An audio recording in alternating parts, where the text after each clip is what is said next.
Hola, muy buenas a todos, ¿qué tal? ¿Cómo estáis? Espero que muy bien, nuevo vídeo en el canal y hoy vamos con uno bastante especial en el que vamos a estar revisando todo lo que necesitáis saber para empezar con ventaja este nuevo formato de OP14.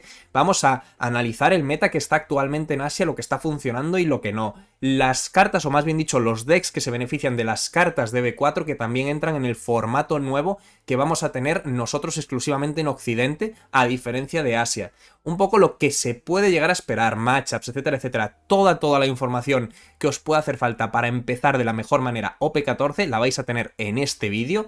Y aparte también estreno nuevo formato, aquellos que seguís el canal sabéis que es muy raro que yo ponga la cámara, pero entre Top Cat, entre el podcast, entre los distintos eventos que vamos haciendo, que si algún regio que he ido a castear, etcétera, etcétera, quiero mejorarlo, quiero acostumbrarme a estar más en cámara y aparte mucha gente me ha dicho que, oye, ahora que ya sales en bastantes eventos o en ciertas cosas, anímate, ponla de vez en cuando porque puede llegar a sumar y hoy sobre todo quiero que en los comentarios me dejéis feedback, ¿os gusta este tipo de vídeos? ¿Preferís como siempre que simplemente ponga gameplay de fondo o ponga imágenes y vaya yo hablando? ¿O simplemente yo hablando a cámara, formato charlita, hablando entre nosotros, pim pam? He dejado obviamente aquí el hueco a la derecha, por eso estoy yo aquí a la izquierda puesto, para poder poner cartas, imágenes y demás, que creo que es más como visual hacerlo de esta manera, pero bueno, agradecería de todas maneras que me dejarais cualquier feedback, cualquier cosa en comentarios. Sé que el fondo es un croma pocho, lo estoy mejorando, work in progress, estoy montando así un setup para poder poner con la cámara y que quede todo bien, pero me lleva tiempo, aún estamos trabajando en ello poquito a poco.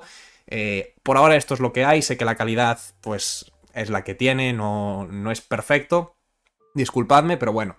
Así que nada, vamos a ir ya directamente con el vídeo, pero antes, como siempre, quiero agradeceros un montón por vuestro apoyo y os dejo con un pequeño mensaje de nuestro patrocinador. ¿Estás cansado de pagar un pastizal en los envíos de tus cartas? Con CardTrader 0 puedes comprar a vendedores de todo el mundo y recibirlo a la vez pagando un único envío. Olvídate de preocupaciones, ahorra tiempo, dinero y consigue tus cartas al mejor precio en CardTrader. Y por si esto no era suficiente, con el código Versus conseguiréis un descuento en vuestra primera compra. Tenéis el enlace abajo en la descripción, no lo dudéis más y probad hoy mismo CardTrader 0. Ya estamos de vuelta y ahora sí vamos directamente con el vídeo porque hay muchísimo de lo que hablar y no quiero que este vídeo se me vaya a las 2-3 horas como a veces me tiene pasado, así que vamos a meterle caña, espero conseguirlo. Y para empezar vamos a hablar de un líder un poquito especial porque es el único básicamente, iba a decir de los pocos, pero no, es el único que no considero meta de los que vamos a hablar hoy y es el top 3 indiscutible del formato anterior, motivo por el que considero importante hablar de él, que es el Zoro verde, líder que básicamente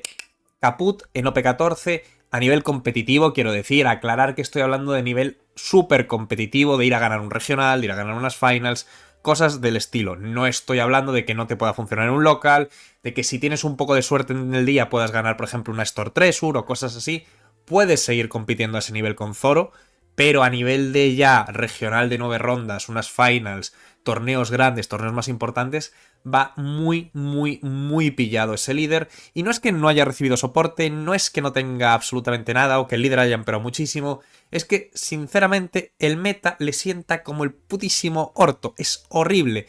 Los líderes nuevos que salen en OP14, muchos de ellos se meriendan a Zoro con patatas. Mihawk, Boa, etcétera, etcétera. Líderes antiguos que vuelven gracias a las cartas de OP14 barra EV4, que también influye mucho que tengamos cartas de EV4 aquí, también lo destrozan. Entonces, el pobre Zoro verde como que no está muy a gustito, no está precisamente en su mejor spot, excesivamente cómodo, así que lo pasa bastante mal y desaparece casi por completo. Hay alguno suelto que de vez en cuando te puede dar un susto, pero prácticamente desaparece de lo que es el formato de OP14. Sus dos compañeros de OP13 son cosas distintas. Los dos que han reinado indiscutiblemente en todo el formato de OP13, Ace e Imu, ambos los dos top tiers indiscutibles de OP14. Vamos a empezar, por ejemplo, por el Señor del Fuego, el Señor de los Donuts, Porgas D. Ace, líder que, a ver, junto con Imu podemos pelearnos aquí y darnos de collejas para ver si era top 1, top 2. Hay gente que defiende que Imu es el mejor deck del juego, hay gente que defendió en su momento que Ace es el mejor deck del juego. Ahora ya vamos a un nuevo formato, eso ya da completamente igual, y Ace aquí ya no va a reinar como reinaba antes. Va a estar en la cima, es verdad, pero ya no va a tener una corona en la cabeza para sí mismo o como mucho compartirla con Imu. Entran nuevos aspirantes que quieren quitarle ese puesto y la verdad, deck top tier. Eso nadie va a decir lo contrario. Más difícil de llevar de lo que era antes, aunque la lista sigue igual. Hay matchups ahora que requieren jugarlo de forma distinta. Es bastante más complejo porque quieras que no, antes te tenías que preocupar por Imu, por Zoro y alguna Bonnie que te podía salir o alguna del deck random así muy tal, pero es prácticamente nada. Era todo el rato lo mismo, muy predecible. Las plays estaban como ya marcadas, calcadas, todo ya, pero parecía un script ya de, vale, vamos a jugar estos turnos y va a pasar esto y ya está. Y si alguien es malo y no roba lo que tiene que robar, pues patata. Pero como Imu ve 800 cartas por turno y Ace roba 43, pues patata. Eran prácticamente partidas muy clónicas y quizás jugadores con bastante menos nivel podían sacar resultados carrileados muchas veces por Ace, que es como te llevaba de la manita. Recordad que es un líder que hace probablemente las dos cosas de concepto básico que más distinguen, por así decirlo, jugadores buenos de los malos, que es la gestión de counter y las cartas en mano. Entonces, era como, vale, pues patata, te hacía ganar partidas que no debías ganar porque el deck era así y funcionaba así. Ahora sigue siendo un poco el mismo deck, pero me da la sensación de que poder sacarle todo el juego va a requerir un poco más, sobre todo en los matchups más malos que va a tener, porque recordad, OP14 es la jungla, OP14 es una selva completa, y estamos hablando de que, a ver, no es que haya 2 líderes más, ni 3 líderes más, ni 4 líderes más. Es que tranquilamente estamos hablando de que líderes viables hay más de las rondas que tú puedes jugar en un regional. Así que muy sencillo. También tiene que darse un poco la suerte, pero puedes llegar a tener un regional en el que no repitas matchup. O sea, un torneo de 8 o 9 rondas en el que no repitas matchup, que es una auténtica locura, pero un sinsentido. Y eso a Ace, entre comillas, no le sienta muy bien.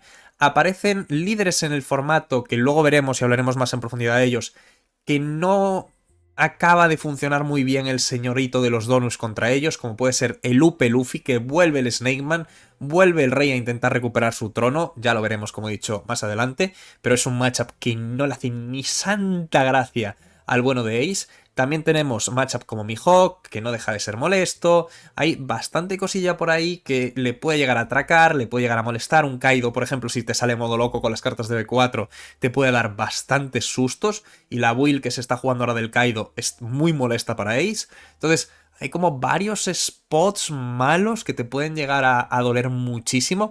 Aún así, sigue siendo un deck muy bueno, sigue siendo un deck consistente. El matchup de Imu sigue estando más o menos similar, aunque Imu es verdad que ha recibido un pequeño soporte, que ahora hablaremos también de él, y mejora un poquito gracias a eso, pero sigue siendo bastante dado dependiente, etcétera, etcétera. Ya sabemos cómo funcionan esos matchups, y es un poco todos los puntos que tenemos de Ace. Líder consistente, líder bueno, líder que también, lo que comentábamos, sobre todo en torneos largos, como te lleva bastante de la manita, se puede decir en muchos turnos, no es un deck ultra exigente a nivel mental, o sea que te ayuda en torneos largos a no llegar muerto mentalmente a la última partida, que también importa bastante, y es un deck que yo, sinceramente, aunque ahora tenga algún que otro matchup malo, un buen piloto puede llegar a compensarlo y lo sigo viendo como deck top tier.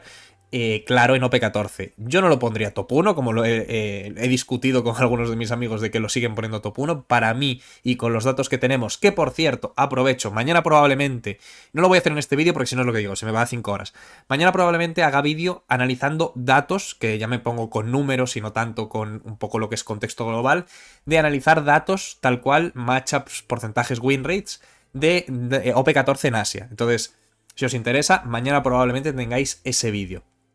Luego, volviendo a lo que estábamos, que si no se me va mucho la cabeza, Ace queda un poco en ese spot. Imu, muy parecido. La gran diferencia con Ace es que Ace no recibe ninguna carta, que como hemos dicho puede tequearse un poquito para adaptarse al meta de P14, porque tiene dos buenos colores, pero Imu sí que recibe cartita, que es este evento de por aquí, que lo voy a poner también en pantalla, que es el evento de Croco, evento versátil, tiene counter, tiene un active main muy bueno, y sí, requiere tener cartas en el trash, pero eres Imu en literalmente 2 turnos, o sea, dos turnitos ya puedes cumplirlo. Tienes un evento extra de más 4000, tanto para personajes como para líder, te puede ayudar a defender algún personaje clave para irte a letal algún turno en el que andes muy pillado, generalmente vas a defender tus vidas con él, es muy bueno, y el Active Main por un par de doncillos más te permite anular habilidades de personajes de costes medio bajo, con lo que vas a poder librarte de efectos molestos como pueden ser Warcury en el Mirror, Marco contra Ace, y algún que otro personaje más extra que pueda aparecer en este meta, que, oye, se agradece mucho. Evento versátil muy, muy bueno para Imu. Aparte, como Imu se cicla el deck a la velocidad que le sale de las narices, puedes traquearlos y puedes acabar consiguiéndolos muy, muy sencillo, aunque no sean del arquetipo y no sean buscables per se. Le das la vuelta al deck, así que con un poco de tracking no es un problema saber llevarlos y conseguirlos. Y es un deck que, por el resto, prácticamente sigue igual, sigue siendo un deck ultra dominante, ultra consistente, súper bueno, top tier indiscutible, uno de los mejores líderes del formato, pero como decimos, no va a estar solo en la cima, el trono vacío ya no va a estar tan vacío, va a tener que pelear por él. Hay líderes nuevos como Mihawk que parece que están diseñados para destrozarlo por todos lados. El matchup contra Mihawk es muy, muy duro para Imu y eso es algo que es clave, bastante, bastante clave, en que ese líder no sea top 1 indiscutible y que no sea dominador absoluto del formato. Mihawk está frenándole, tienes más matchups aparte que te pueden llegar a molestar, los decks morados jugándote Magellans ahí molestos, algún deck random que te pueda llegar a salir, Jinbe por ejemplo, si te gana el dado y va segundo, te puede atracar muy fácil sin que seas capaz de defenderte y llegar a proteger bien esas vidas en los primeros turnos. Hay bastantes cosas, hay bastantes interacciones que pueden llegar a ser excesivamente molestas para el Imu. Entonces, claro, empiezas a sumar. Sí, bueno, Ace ya sabemos todos cómo va. El matchup, esa carta sí que nueva entra y perfecto, te cambia algo el meta, pero no es espectacular. Mihawk es lo que digo que es donde está más duro. El Shanks de 7, el destrozo que te hace, no tiene ningún tipo de lógica, ningún tipo de sentido. Es una auténtica animalada el destrozo que le mete esa carta al Imu.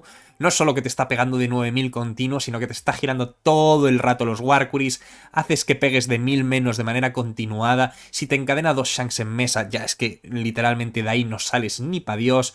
Tienen la tech de Lisho, o sea, Mihawk puede llevar la tech de Lisho en caso de que haya un meta muy, muy dominante y ya es que de ahí sí que no sales. Llevas también la Bonnie de 5, muchísimas builds que se encarga de quitarte ese don extra, con lo cual es que tampoco puedes salir por ahí, te puede llegar a anular los 5 ancianos.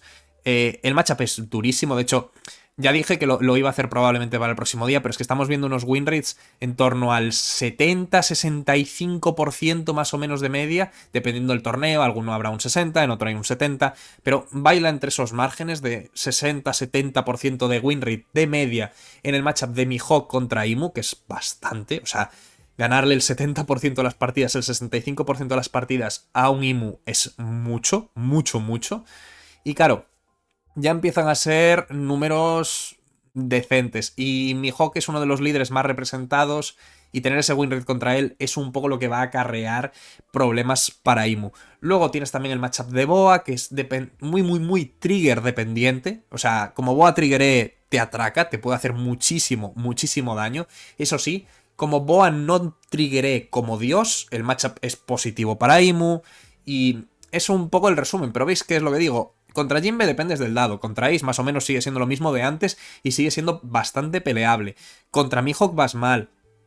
El resto de matchups sí que son relativamente buenos, entonces empiezas a sumar un poquito todo esto y no estás mal. El Upe, por ejemplo, también es un matchup muy positivo para ti, que se lleva para cazar los 6, para competirle también un poquito al Mihawk, pero para ti es un matchup positivo, entonces los Imu players están cómodos, tienen algún mal spot, tienen matchups que quieren evitar, que eso ya es bastante más de lo que tenían antes, y más o menos eso es todo lo que se puede decir de Imu. Tech, cartas así raras en el deck, no es que haya mucho espacio para ellas precisamente.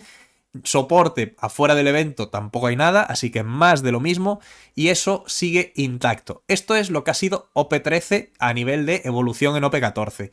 Ahora entrando en líderes nuevos, vamos a empezar por mi favorito indiscutible, perdonad que me lo cuela aquí un poco, pero quiero hablar de él. Vamos a ir directamente con el señor de la espada, vamos a ir con el señor que tiene un sombrero con un flow que flipas, vamos a ir con Dracul Mihawk. Líder de 5000 de poder, a no ser que juegues contra un slasher, contra un líder del arquetipo, bueno, del tipo slash, mejor dicho, que entonces tú te conviertes porque puedes, porque eres así de guapo, bonito y precioso gratuitamente en un líder con 6000 de poder base y 5 vidas, lo cual es, oye, vete yéndote a dormir a tu casita porque contra mí no vas a jugar, básicamente ese es el resumen.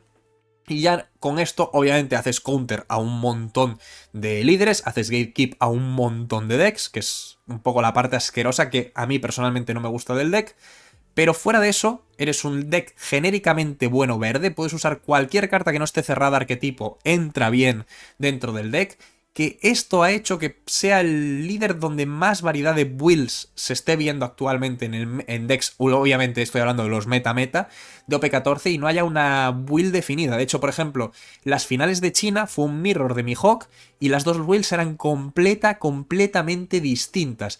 Hay decks que buscan un poquito más el high roll, otros que van más a consistencia, arquetipo de supernovas, arquetipo Ace Blue, full slash, lista clásica, hay muchísimas opciones, la Bonis de 5, es un deck que cambia y varía demasiado. Y creo que ese es un poco el punto negativo que tiene también, que no hay como una lista clara, fácil de seguir, tienes que saber leer bien el meta, saber adaptarte, tener un deck building bastante bueno. Luego, eso sí, a nivel de juego, no es un deck tampoco que digas necesitas tener 3 doctorados para poder llevarlo. No lo considero el deck más fácil que haya existido en el juego, tampoco, porque tiene cosas bastante triquis con el tema de girar bichos, enderezar dones, hay combitos un poco difíciles, hay spots, sobre todo en ciertos matchups que hay que saber llevarlo bastante bien, hay ciertas cosas que sí que están ahí, pero luego a nivel de rendimiento, creo que el mayor problema que tiene Mihawk es Mihawk. O sea, la cosa de este líder es que como se atasque, como le dé por no jugar, como diga, hoy jefe no me apetece laburar, hoy me quedo en mi casita, me duele un poco la cabeza, estás puteadísimo. Hay decks como por ejemplo Imu y Ace, que quieras que no, a fuerza bruta, el deck tira. O sea, te puede tirar mejor, te puede tirar peor, pero tira. El 99% de las partidas tiran. Ya sea porque roban como Dios, se generan 80.000 millones de mierdas. Van a funcionar. Mejor o peor, pero van a funcionar. Mihawk no. Mihawk, hay una partida que tienes que ser consciente de que él te va a decir: hoy no laburo jefe, jódete. Y ya está. Vas a robar una mano que se te va a quedar ahí atascada, no tienes forma de ciclar, no tienes forma de robar extra, no tienes absolutamente nada y ahí te quedas. Eso sí, como te empiezan a entrar, oye, me entran los buscadores, pim pam, pum pum, entra todo en curva como lo quiero, pim pam, tum. Eso es que es imparable. Mihawk cuando quiere funcionar, gana. Cuando no, pues se va calentito para casa. En tema de win rates, en tema un poquito lo que viene a ser estadísticas, matchups, Mihawk es el todoterreno más bestia que hay en este formato, en el sentido de que no tiene un matchup que tú digas me voy para casa, ya está, esto es infumable, es inganable.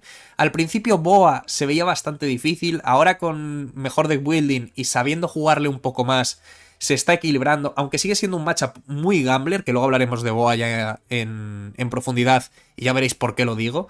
Pero no deja de ser también un matchup bastante gambler, bastante... dependes más de Boa muchas veces que de ti mismo. Eso sí, tienes que jugarlo bien para llegar a ese punto, si no Boa te va a pasar por encima. Yo creo que incluso el punto... voy a poner experiencia práctica mía. Yo empecé, obviamente, en cuanto salieron las cartas en el sim, me puse a testear como animal el Mihawk. O sea, es uno de mis personajes favoritos. Líder mono verde, que está guapísimo. O sea, lo voy a jugar, vamos, como Dios. Y... las primeras como 4 partidas que jugué contra Boa, las perdí las 4 por saber, bueno, más bien dicho, por no saber cómo ejecutar bien los turnos. En el momento en el que la fui pillando, cuándo hay que pegar, cuándo no, saber llevarla bien, creo que gané como 4 o 5 seguidas, que también la gente estaba testeando por el otro lado, entonces es normal, y no quiero que sea más free el matchup, ni muchísimo menos. Pero sí que, una vez que los dos más o menos vais aprendiendo, se tiende a un poco un equilibrio raro en el que los triggers de Boa marcan mucho, pero aún así el nivel y la capacidad del jugador puede llegar a influir también bastante. Entonces... es como... no sabría deciros exactamente cuál de los dos veo mejor y veo como que digas favorecido un poco en el matchup ahora mismo. Si os soy sincero, quiero testear muchísimo más para acabar de ver eso, pero creo que es un pelín favorable para Mihawk, aunque depende del dado. El que gane el dado está un poco mejor, pero creo que de media Mihawk está un poquito mejor que Boa. Contra el UP también es un matchup 50-50, es bastante intermedio contra ambos. Contra Imu, como he dicho, vas bien. Contra Ace, como he dicho, vas bastante bien. Y esa es una de las claves principales por la que Mihawk se está jugando tantísimo en Asia y está teniendo unos win rates en eventos bastante locos. Está consiguiendo win rates de en torno al 60% en general en eventos, que ya lo veremos en el siguiente vídeo. Pero es una auténtica animalada. Aunque se le están atragantando, mejor dicho, el conseguir tops consistentes. Son líderes, bueno, son... Mihawk está un poco en ese grupo de líderes, mejor dicho, que lo que quería decir, que consigue muchos X2, X3, que en general la gente que juega a Mihawk como que queda positivo, que tiene un win rate muy alto, pero se quedan a las puertas de esa última partida que los mete en el top, ese último empujoncito que les hace falta. Aunque, bueno, luego, por ejemplo, ves las finales en China y es full Mihawks. También ahí depende un poco. Sabemos que topear per se muchas veces depende de pairings, depende contra quién te haya tocado.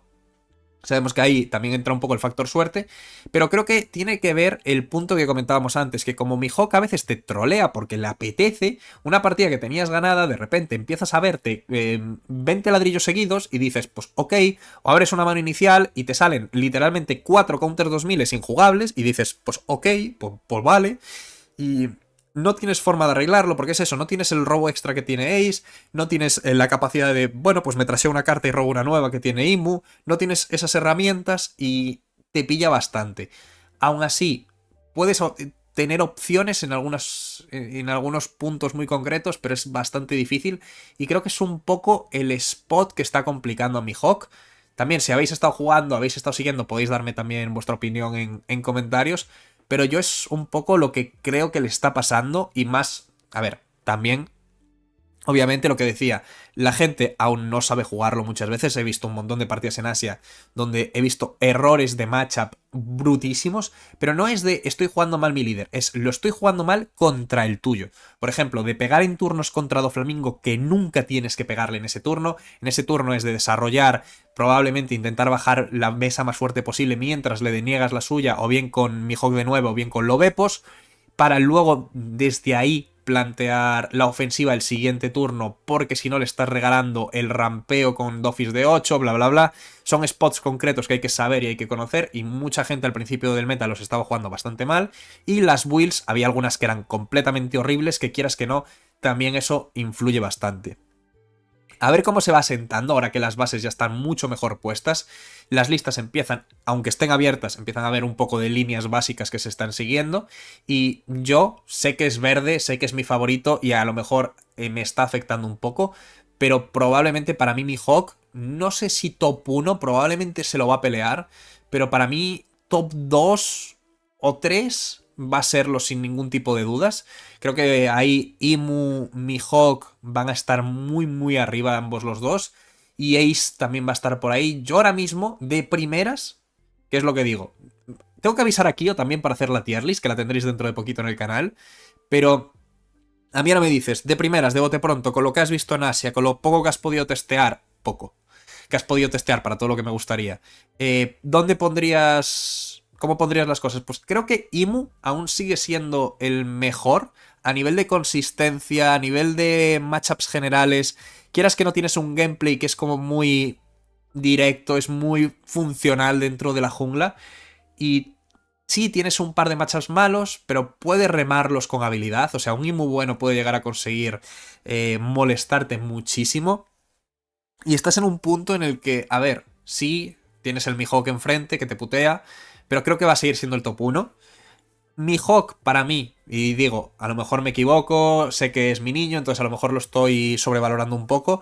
Top tier, top 4, Mihawk es 100%, o sea, si alguien os dice que Mihawk no es top 4, para mí está fumando un poquito de hierba, pero para mí es top 2, Ace top 3, y la que sigue vendría a ser la top 4 para mí, por lo que he podido ver, que es Boa Hancock. Vamos ahora con la Emperatriz Pirata, vamos a ir con esta señorita de por aquí, que a ver, este líder, yo voy a ser sincero, la odio pero a unos niveles extremos, representa todo lo que no me gusta, es en un juego en el que ya existe el azar, añadir más factor azar, añadir una capa de gambleo extra.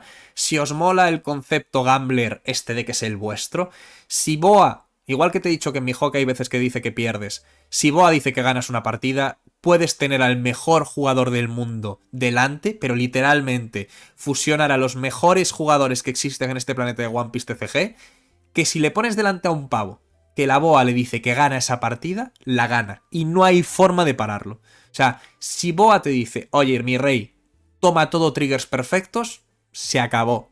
Es infumable. Y hay una cosa que Hay gente, hay enfermitos a los que les estoy muy muy agradecido, porque gracias a ellos también puedo recopilar datos e información, que se dedican a contar miles de partidas, resultados, sacar análisis, etcétera, etcétera.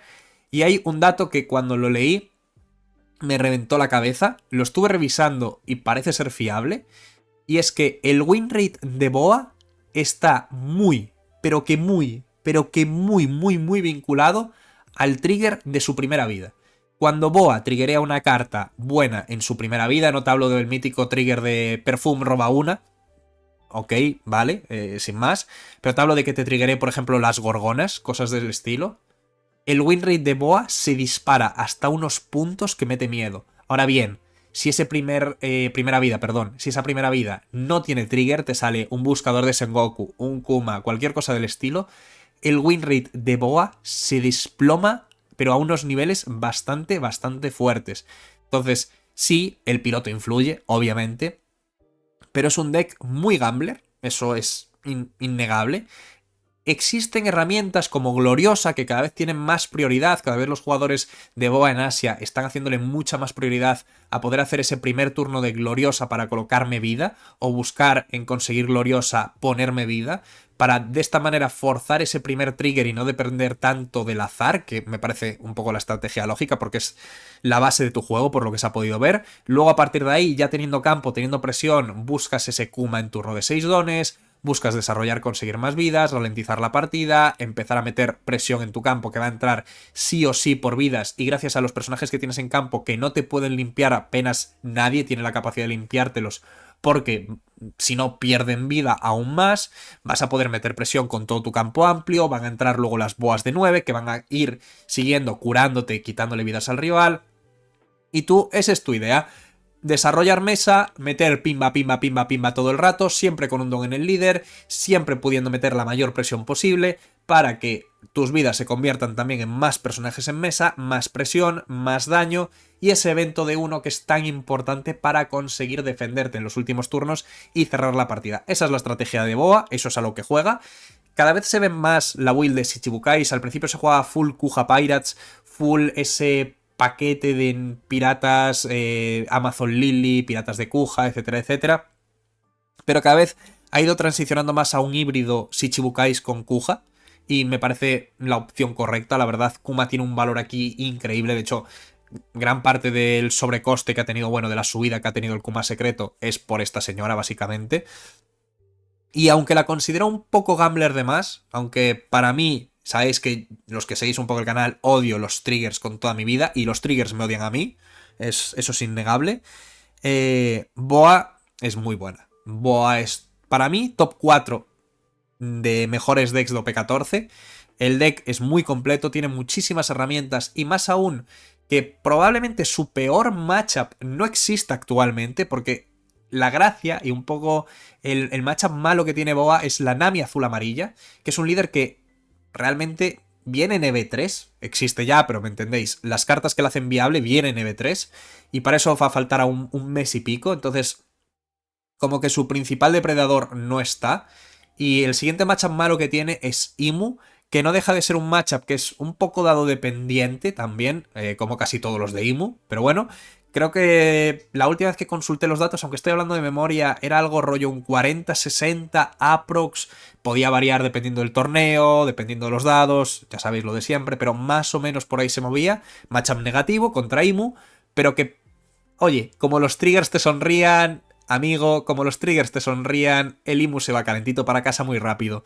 Así que es eso, contra Mihawk estable, contra Ace estable, contra el Upe estable, contra Doffy estable. Entonces empiezas a sumar y es estable, estable, estable, estable.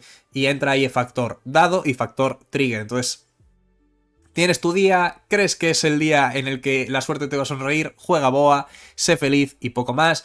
Conozco un montón de jugadores de amarillo que están hypeadísimos con Boa, el líder es súper completo, súper buena, tiene motor de robo, tiene mecánicas para proteger su campo, tiene un montón de herramientas para poder controlar las partidas, acceso a cartas muy buenas de azul, acceso a Pudding, acceso a Red Rock, acceso al evento de un amarillo, como ya hemos dicho, tiene lo que viene a ser todo preparado y listo para poder triunfar, incluido una de las principales cartas en este set, que es el Perfume.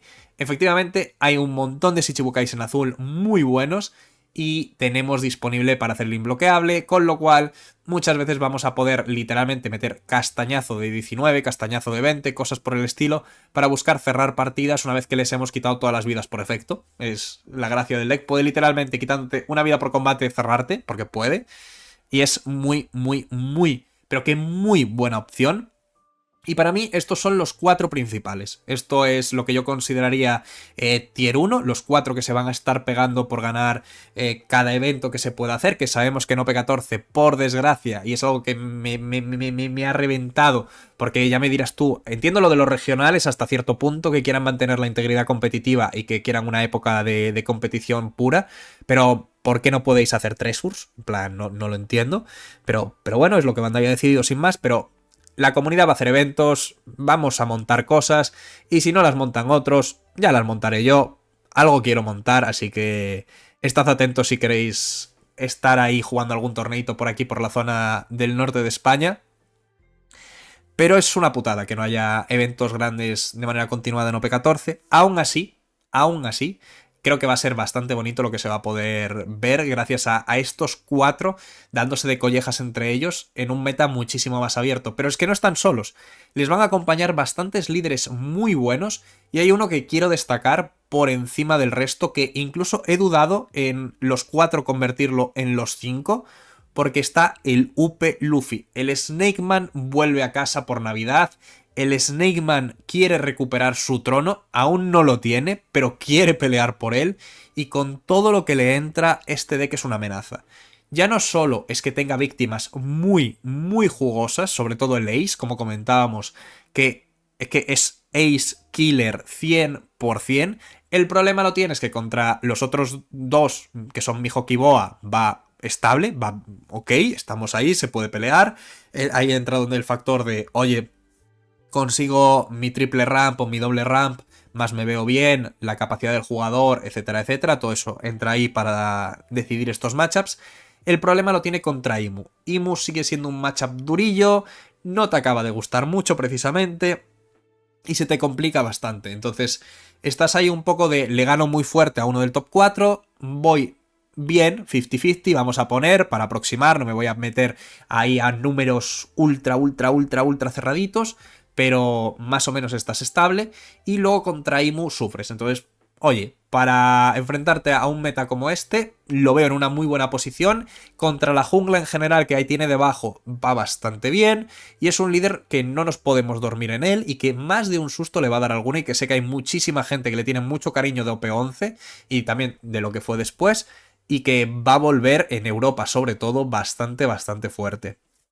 Luego seguimos con otro de los líderes nuevos que empezó arrasando, empezó fuertísimo, pero que cuando la gente le ha ido pillando el spot, le ha ido pillando un poquito el punto, ha ido conociéndolo ya más y ha ido sabiendo cómo jugarle, cada vez ha ido costándole un poco más, aunque sigue siendo un auténtico deck del horror, que es el Doflamingo morado. Aparte, en lore me flipa, que la habilidad esté tan relacionada con el lore de Doffy, me encanta. Es un deck muy divertido de jugar, muy bueno, que te puedes montar relativamente sencillo y que, oye, yo al menos creo que es el deck morado que más he disfrutado de jugar, que es ya bastante, y es un deck que también está un paso por debajo del resto, por lo que se ha podido ver hasta ahora, pero puede competir, puede hacer bastante daño, y es un deck que hay que tener en cuenta. Tiene spots muy concretos que van a castigar a Dios y la madre, pero es que va a ser espectacular. Quien no tenga preparado este matchup va a llorar, va a sufrir y no va a poder ganar eventos si no te preparas el Doflamingo. Porque Doflamingo hay muchos líderes que dices, bueno, es jugar bien contra él y ya está. Doffy tiene spots muy concretos que te tienes que aprender de cómo jugar contra él. Si no los tienes pillados y no sabes lo que hace el deck de Doffy en cada turno, vas a llorar, vas a sufrir y te va a pasar por encima. Entonces, Doffy es un poco machaca, pero machaca noob. El mítico campeón que dices en el LoL, por ejemplo, que es para estompear bronce, ese es Doflamingo. Claro, ¿qué pasa? Cuando dejas de estar en bronce, ganar con ese campeón cuesta bastante más. Se puede, pero cuesta bastante más, y creo que es un símil bastante bueno para Doflamingo. Es un líder que al principio arrasó y que cada vez poco a poco ha ido dropeándose más.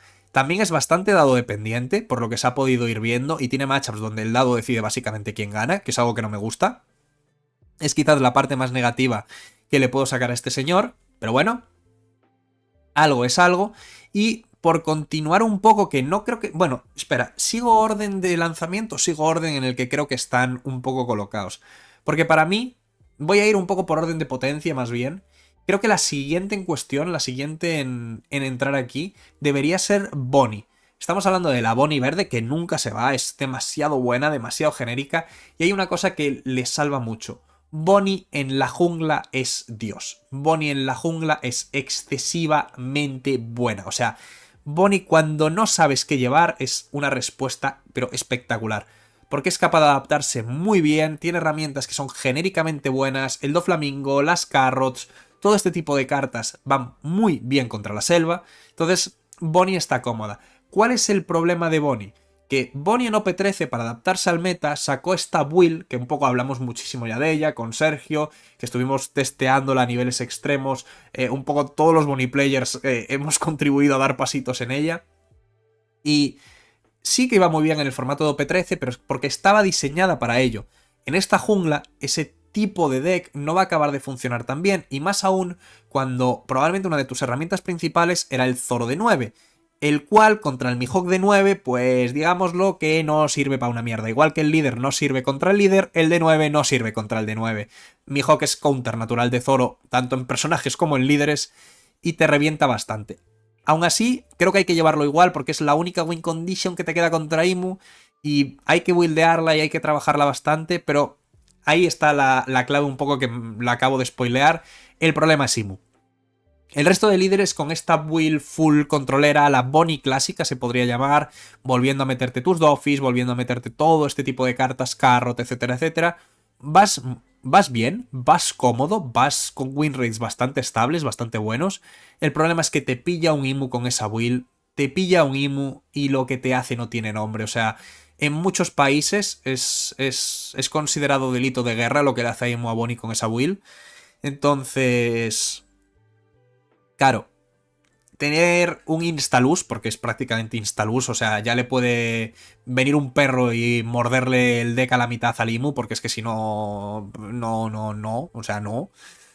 Tener un instalus tan bestia contra uno de los decks que va a ser más jugado, porque hay un montón de Imu players en Occidente, pero vamos, salen de debajo de las piedras. Y uno de los top 4 indiscutibles, probablemente top 1, top 2 del juego, tener un instalus contra él es duro, y creo que eso es lo que hace a Bonnie estar aquí. Si Imu ahora lo banean, para mí Bonnie se volvería top tier absoluto de este juego, pero sin ningún tipo de dudas. Pero ahora mismo con Imu estando como está, no la puedo poner más arriba de aquí, y es lo que la está frenando. Básicamente le está haciendo un gatekeep enorme. Siguiendo a Bonnie, creo que hay una pequeña sorpresa aquí. Es apuesta mía, confianza mía, pero creo que va el señor Crocoboy, creo que va Crocodilo, modo full negro, mono negro, que es un líder interesante. Tiene matchup horrible, pero os adelanto, infumable. Pero que te quieres tirar por la ventana contra Ace. Y es lo que igual que a Bonnie lo está frenando Imu, a Croco lo frena Ace. Es horrible, no hay por dónde pillarlo, te machaca cada vez que le apetece. El resto de matchups son bastante peleables y ya lo he comentado varias veces, pero me recuerda mucho a Martial Teach en ciertos aspectos este deck. Creo que va a ser un deck bastante de nicho, pero que los jugadores que lo sepan sacar bien y exprimirle todo el provecho van a poder conseguir algún que otro resultado decente con este Croco. Yo le doy mi voto de confianza. Es un deck divertido, extraño, no tiene mucho soporte porque es un deck negro sin removal, no puede remover cartas el del rival, las suyas las destruye él mismo porque puede, pero no puedes tirar removal al rival, con lo que no tienes mucha pool efectiva de cartas de soporte dentro del color, que a diferencia de otros líderes que pueden aprovechar básicamente 3 años de cartas, tú no tienes acceso a prácticamente nada, eres un deck muy cerrado, entonces Tech tampoco tienes spots para muchos de ellas, y es creo que el punto más débil de este deck, pero ojo cuidado con el Croco, no os durmáis en el señor Crocodilo, que puede funcionar bastante bien. Luego a nivel de dado también, obviamente tienes tu curva predilecta, que suele ser la par muchas de las veces, para un poco ir contestando y respondiendo. Hay matchups donde no, tienes que cambiar al primero, entonces no eres tan cerrado como otros decks, pero bueno, En ese sentido tampoco es que sea yo un experto en Croco, no lo he jugado 800.000 millones de veces como para poder hablar mucho, pero sí que puedo deciros que, oye, el deck es divertido. Probablemente también, igual que digo que el Doffy es mi mono morado favorito, Croco probablemente sea mi deck negro favorito. Básicamente porque no tiene removal, y eso es algo que me mola, un poco el concepto como juega Croco. Y luego, después del señor Croco negro, para mí, spot mío, iría Kaido mono morado, líder del ST4. Que estos ya, que estemos hablando de Kaido del ST4, uno de los 4 líderes originales del juego con el que empezó todo, en OP14, que estemos hablando de que eso sea meta, es espectacular, pero le han dado este King. O sea, esto es una vergüenza. O sea, porque está cerrado y porque no tiene un líder que lo acompañe, pero esta carta es una maldita vergüenza, pero con todas las de la ley, no tiene ningún tipo de lógica ni sentido, está rotísima, y más en el meta actual. Y eso, junto con otras 2 cartitas de soporte y lo que ya tenía, para mí Kaido es un deck que sí high rolea, porque es muy dependiente igualmente de voy primero en 3 dones Onigashima, rampeo a 4, de 4 me voy a 6, en 6 te bajo el King, con King ya me rampeo y empiezo a hacerte la que me salga de las narices porque soy imparable, ya he llegado a ese punto. Y si hace eso, pues es top tier deck, si no hace eso es basura. Ese es el punto de Kaido. Si no haces eso, pues el deck es una mierda. No hay más, ya está. Que sí, que te puedo comprar, que lo puedes rescatar un poco porque puedes bajar el Queen, rampear con el Queen, consigues un doncito ahí, vale, muy bien, pim pam, pero si no ves el King después para continuar, el deck no hace una mierda. Pero tengo el Kaido y puedo ganar tiempo y no sé qué. Sí, pero el win rate se desploma. O sea, el Kaido atraca, roba y es un monstruo cuando sale como tiene que salir. Es deck de high rolear, es deck de Onigashima, porque al fin y al cabo los decks de Onigashima son muy dependientes de Onigashima. El Queen ayuda a que no sea tanto, eso sí que lo he de reconocer. Pero ahora eres no tan dependiente de Onigashima, pero sí que eres muy dependiente del King, porque el King está roto. O sea, el King es espectacular, es un auténtico abuso. Y es una... Es que está roto. Está roto y no hay más. Después del Kaido, creo que para mí va el pescadito, va Jinbe, que es un deck también bastante bueno, del que mucha gente, yo incluido al principio, no confiaba, y creo que ha pasado un poco el efecto Rayleigh. El efecto de el líder, no tiene una cosa, una habilidad que lo acompañe, que digas, hostia, esto está roto de primeras, lo veo en el spoiler y quiero jugarlo. Pero el soporte que le han sacado es bueno, roba como un auténtico camión, consigue los recursos que quiere prácticamente siempre, es un deck agresivo, súper agresivo, que puede atracar casi cualquier partida, dado dependiente, bastante dado dependiente, en muchos matchups es insta-lose o insta-win dependiendo del dado, por ejemplo contra Imu creo que es el matchup donde más variación de win rate por dado he visto en mucho tiempo, y mira que estamos o sea, venimos de un meta que ojo cuidado, pero fuera de eso, deck que probablemente si te quitas de alguna promo y de alguna cosa es súper asequible. No es que sea dificilísimo de jugar, pero tiene una curva bastante interesante y es un deck que probablemente si os gusta el agro, si queréis jugar algo así un poco que no sea súper fácil, pero tampoco sea la cosa más difícil del mundo y que podáis ir mejorando y que se os note mucho la mejoría mientras vais desarrollándoos como jugadores, creo que Jinbei es una opción perfecta. Creo que mucha gente de la que me pregunte durante OP14, oye, ¿con qué deck empiezo? Estoy empezando en el juego, ¿qué deck me monto? Creo que Jinbei va a ser mi respuesta predeterminada durante todo OP14, porque de verdad pienso que es una opción muy buena. Costes 1 bastante potentes a la hora de meter presión, cartas ultra buenas como Fisher Tiger, el boss de Jinbei para cerrar, y también, como comentábamos en Boa, tiene acceso a ese perfume que es una carta auténticamente espectacular en este formato. Luego ya entramos quizás en un escalón más para abajo. Ya hemos visto los líderes, creo yo, más potentes de lo que vienen en OP14. Mihawk y Boa como tops indiscutibles. En el siguiente escalón, Doflamingo, Croco y Jinbei, que son los 3 que lo siguen. Y luego está el Moria y está el Lo, que están bastante más para abajo. Sobre todo Lo me parece un deck que es bastante malo en el meta actual. No le acabo de ver la forma de hacerlo funcionar. Moria, si high roleas como un animal, los triggers te sonríen y te sale todo de cara, algo puedes hacer. Lo triste de Moria es que muchas veces las cartas de soporte de Thriller Barca Amarillo funcionan mejor fuera de Moria que dentro de Moria. Me recuerda un poco al Moria negro de OP6, que sacaron soporte de Thriller Bark y el Moria per se, el Moria de 8, el mejor boss prácticamente que ha existido en este juego, funcionaba mejor en cualquier otro deck negro que en el propio Moria. Era espectacular. Pues esto creo que es algo muy parecido. Las cartas y el paquete de Thriller Bark amarillo han dado nueva vida a un montón de líderes. Que sí Robin, que sí el Sabo rojo amarillo. Y es que así puedo pasarme un buen rato porque es una auténtica animalada. Y, oye, pues a tenerlo en cuenta mínimamente. Quería comentarlos rápidos porque luego no me voy a parar a hablar de ellos durante la jungla. En el que sí que me quiero parar es en el siguiente líder, que es el Sabo rojo negro, que ha vuelto. Ha tenido como una segunda juventud. Obviamente la curva par es la buena de este señor. Aunque en impar también se puede llegar a defender dependiendo del matchup. Incluso creo que hay algún matchup donde quiere ir primero. Muy puntual. Pero creo que hay alguno en el que sí. Tendría que mirar y repasar los números, pero creo que ahora hay algún matchup que agradece demasiado ir primero y quitárselo podría ser una opción interesante.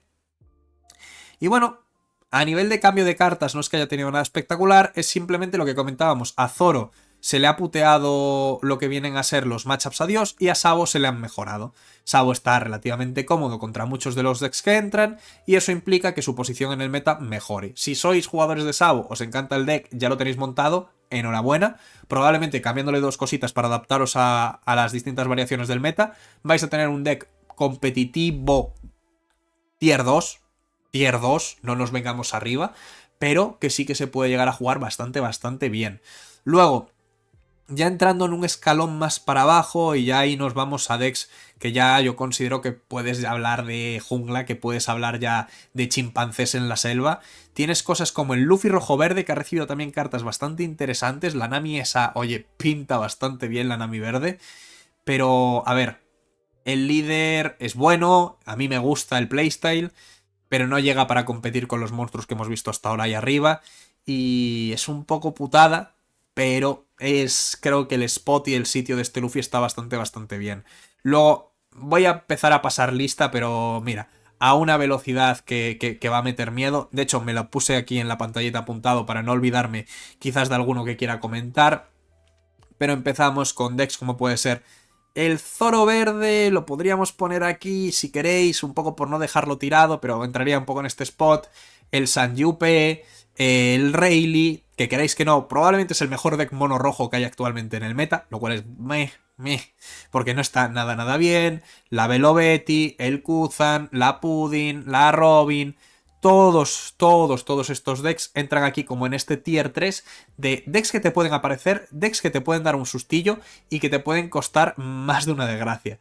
También, por ejemplo, hay algún deck así un poquito más raro que te puede llegar a sorprender bastante más, que te puedes decir, hostia, como por ejemplo Pluffy, que algún resultado en Asia suelto, muy suelto ha conseguido, pero sí que te puede llegar a dar ese sustillo y más o menos os vais haciendo la idea, ¿no? El formato en el que se desarrollará OP14 es 4 o 5 líderes en lo más alto de la cima, arriba del todo, que vienen a ser eso, Imu, Mihawk, Ace y Boa, para mí un poco van en ese orden, y luego tenemos un tier 2, un pasito más para abajo, que bueno, sí, lo podemos dividir en tier 1.5, tier 2, donde UP me parece el mejor de esta categoría de largo que pelea por entrar en la de arriba, y luego lo que comentábamos, Doflamingo, Bonnie, Croco, Jimbe, todos esos estarían por ahí.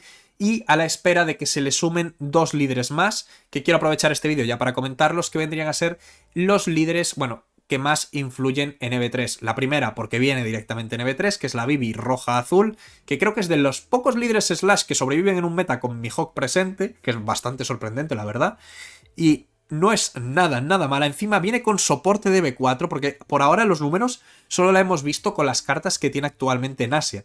Pero aquí sale con soporte extra. Entonces, ojo, cuidado con la Bibi. No nos durmamos en la Bibi porque puede ser un deck bastante bueno y bastante potente. Y luego, obviamente, la Nami azul-amarilla, que para mí es un tier 2 bastante sólido. Más o menos así quedaría un poco la clasificación. No me quiero enrollar tampoco mucho más, no sé cuánto llevo, dadme un segundo que voy a mirar cuánto llevo de vídeo. Llevamos ya 50 minutitos, creo que ya está bastante bien como análisis rapidito del meta, porque me podría parar a hablar de muchos spots concretos, me podría parar a hablar de win rates, etcétera, etcétera, pero eso lo haremos en el próximo vídeo de mañana, que ya ahí pondré más imágenes y analizaremos bastante más el meta.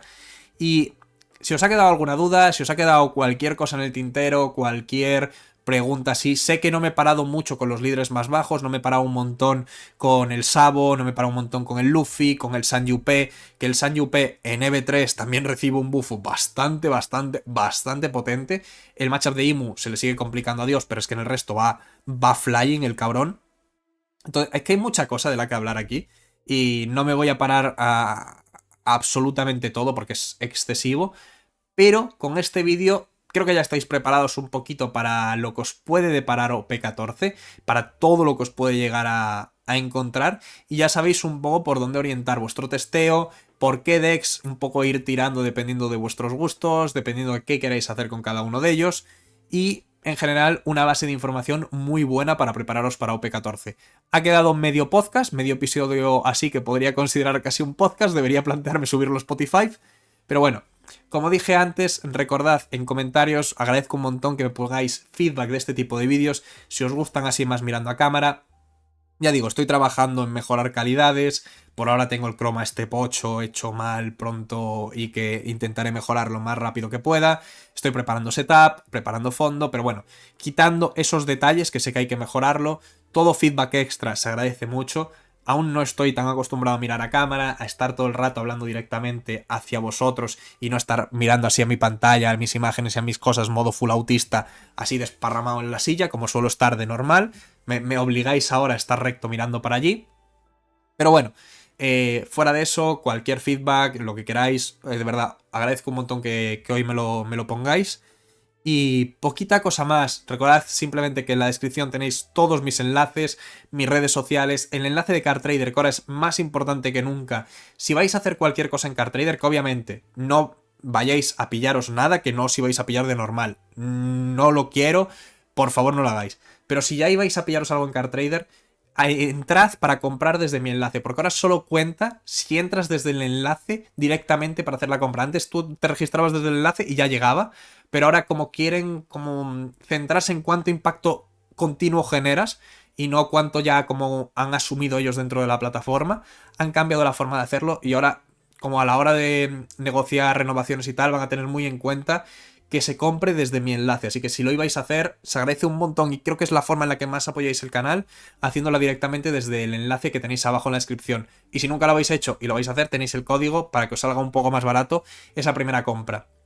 Dicho esto, ahora sí, perdonad la chapa, vamos a ir cerrando ya, recordad, botón de like, suscripción, notificaciones, botón de hype, todo eso, todo, abajo como siempre. Y me voy a ir despidiendo, un placer veros como siempre por aquí y nos vemos en la próxima, adiós.